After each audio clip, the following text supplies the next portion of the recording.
I'm sitting out here under the pedestrian bridge in Poughkeepsie, New York. Beautiful Poughkeepsie, down by the Hudson River. That's Highland, New York on the other side.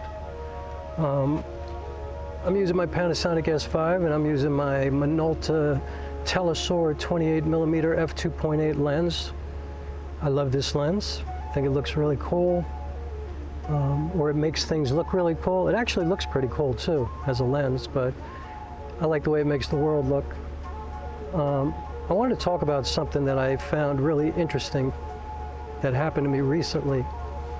So I've been working on this film for like almost 2 years now. It's kind of crazy. And I've been really, just working hard on it, trying to get it done. I've endured a lot of changes, a lot of unpredictable things, including weather and people dropping off, and I've had to rewrite the script 7 or 8 times.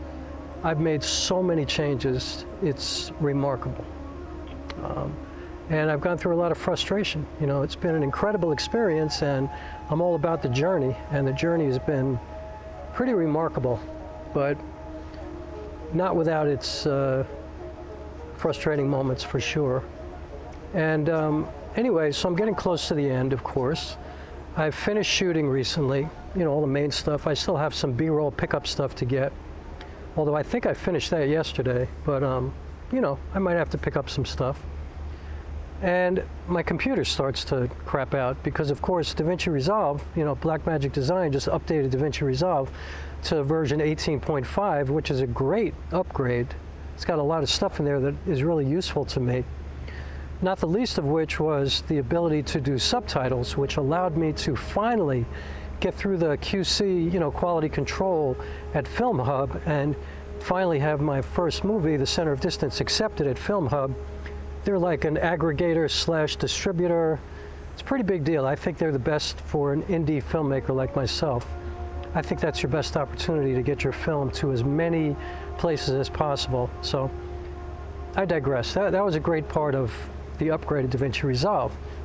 The problem that I encountered is that for the first time since I've been using DaVinci Resolve, which is about 3 years, almost 4 years now,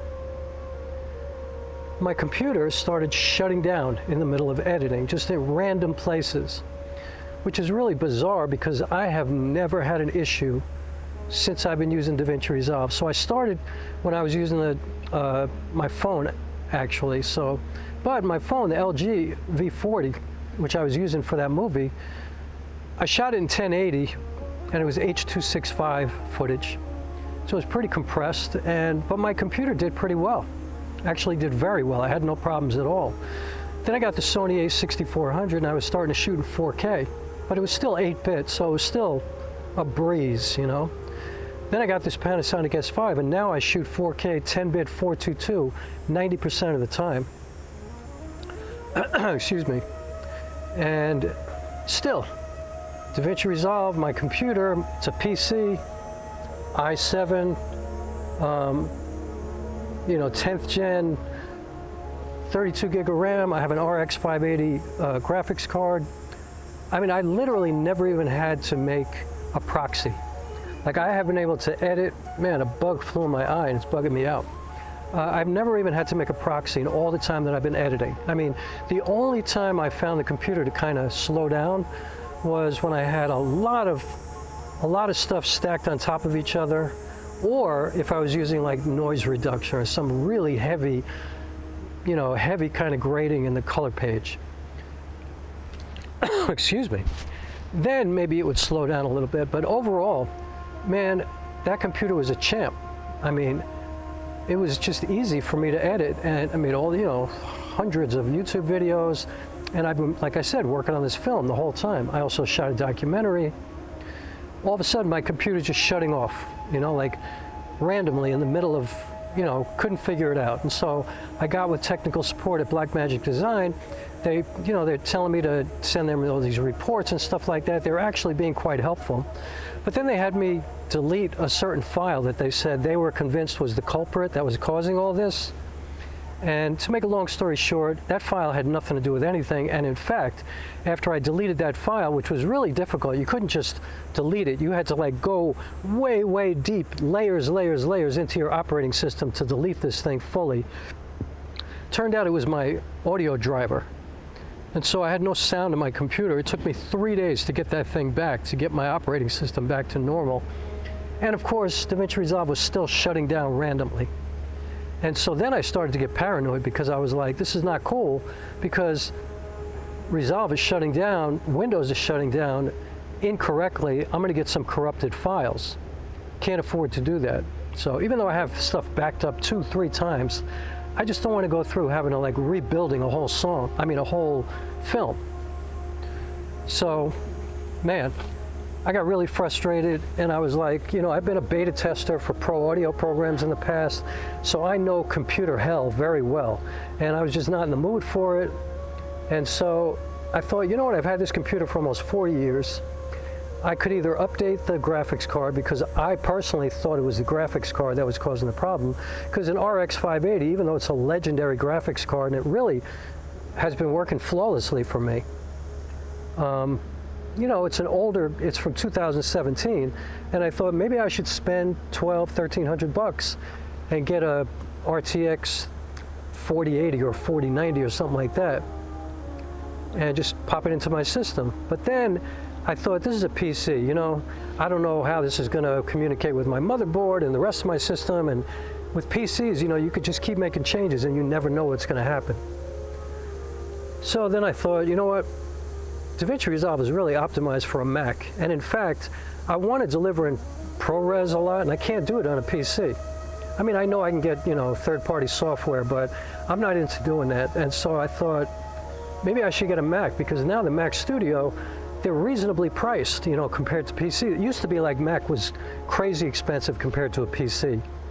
And even though I had a MacBook Pro a long time ago when I was using Logic Pro, when I was in the producing music, I've been a PC person most of the time. Anyway, I wound up getting a Mac. I got a Mac Studio. I upgraded the graphics and the SSD, and it's working flawlessly. And in fact, even the transition has been flawless. Like everything, I had to obviously get all my files onto a Mac formatted drive. I was able to move everything over because, the Mac can read PC files, but you can't write to that drive. So I had to transfer things to a different drive. Everything went smoothly. DaVinci Resolve read my program files. The movie pulled up easily, and I was cool. Everything was fine. And I've been working. The only problem was, for some reason, everything looked completely different. And I was a little worried about my monitor, because I have an LG monitor, and I didn't feel like spending $1,800, $2,000 or whatever on an Apple monitor. And my LG monitor is really good. I like it. It's very accurate in terms of colors, and it's cool. I'm used to working with it. well, everything looked completely different. And so I got into this whole thing about, Rec 709A for Apple, and I watched a million videos on color management, and I realized that I hadn't really truly learned about color management, not really. Like, I've gotten good, I shoot everything in Vlog. I've gotten really good at making the footage look really great from scratch. Like, I don't even use LUTs. However, I didn't have my settings correct in DaVinci Resolve. Like, I've been kind of using just the default settings and just doing the best I can. And, it takes a long time, but I'm good at getting the footage to look the way I want it to look. So I did this deep dive, and I really, really started to learn about color management. So I started futzing with the program, and this is really what this video is about. A couple of days ago, I was watching my movie, which I've been working on for all this time, and now I'm getting ready to get this, this rough mix together and, rough edit together and give it to my music person. And suddenly I was like, this movie sucks. I hate this movie. It's not telling a story. It looks like shit. Like, I hate it. And I was really ready to throw in the towel because, it's been, like I said, it's been a challenging process. I got injured during shooting it. It's been a lot of things that have happened during this process that have not been fun. Even though the process has been a lot of fun and I love the process, it has been challenging, as I've said now like 5 times in this video. So anyway, I tried to go to bed that night. I couldn't even sleep, and I was really upset, and I was getting ready to delete everything because I was just, the more I messed with the colors, the more everything looked crappy, and I just couldn't get it to look right, and it just kind of ruined the whole character of the film. And so, luckily for me, I'm pretty resilient, and I'm kind of a dog in terms of I never stop working towards my goals, Even when I'm frustrated, even when I can't see the light at the end of the tunnel, even when I think I'm a failure and a loser, I just keep going for some reason. I just have something inside of me that never stops trying. And so I just kept watching these videos on color management. Most of them were like way over my head, but I finally found a few that, I don't know, all of a sudden at like 3 o'clock in the morning that night that I could not sleep, something just clicked. And I got up, got out of bed, went to my computer, because I was watching on my phone, turned on the Mac, and I reset everything, the global settings in DaVinci Resolve, my color management, and went and set my input color space to Vlog, Panasonic Vlog gamut, and suddenly everything looked beautiful. It looked perfect. So I thought, all right, it looks good, but the story still sucks. Like, this movie just sucks. But then I decided to not sleep at all that night. I just stayed up. I went out, I took a quick run, came back, turned on the movie, and I watched it from start to finish for the first time in a long time. Like, from start to finish, I kind of, cleared out my brain and just took a deep breath and tried to open up my spiritual space and just really watch this from a more objective perspective, which is really difficult to do when you've been working on it all by yourself. Like, I'm the only one shooting, I'm the only one acting in it, I'm the only one in this whole film. I'm doing all the editing, I wrote it, it's a one-man show, a one human project. So I watched the whole thing from start to finish, and guess what, after getting through all of that, and because it looked so beautiful and it was kind of like watching it all brand new again, I loved it. I loved it. I guess in my head, everything was so disjointed and, kind of, I don't know, non-linear to the point, it's a movie. I mean, it's got to be a story, there's got to be an exposition, and there's got to be a start, a middle, and an end. And yeah, I don't want to go too deeply into it, but I fell in love with it again. It actually made me cry. And it's about a very important subject, It's something that's really meaningful, and it's also the end of a 15-year journey for me. It's the third and final part of a trilogy for me of creative projects that I've been doing. The first was my first play, the second was my last movie, and now this is the final part of the trilogy, which it actually started as a play, but it became a film. So anyway, I just want to say, first of all, that if you're working on a long project like this, you know, if you're working on something that is not something that you're going to get done in a week or two or something like that, it's going to take a year, maybe 2 years, you know, like months and months and months. You have to prepare yourself for the ups and downs and the struggles, you know. There's going to be a lot of doubt creeping into your soul, and you're going to have to push it away and fight it, and you're going to have to just stay the path and stay organized and keep your energy up and take care of your body. Make sure your nutrition is right, hydrate, work out, train, keep your spiritual life in order. Don't let people, you know, into your space who confuse you and keep you all fucked up all the time. Like, make sure you have everything in order and keep working.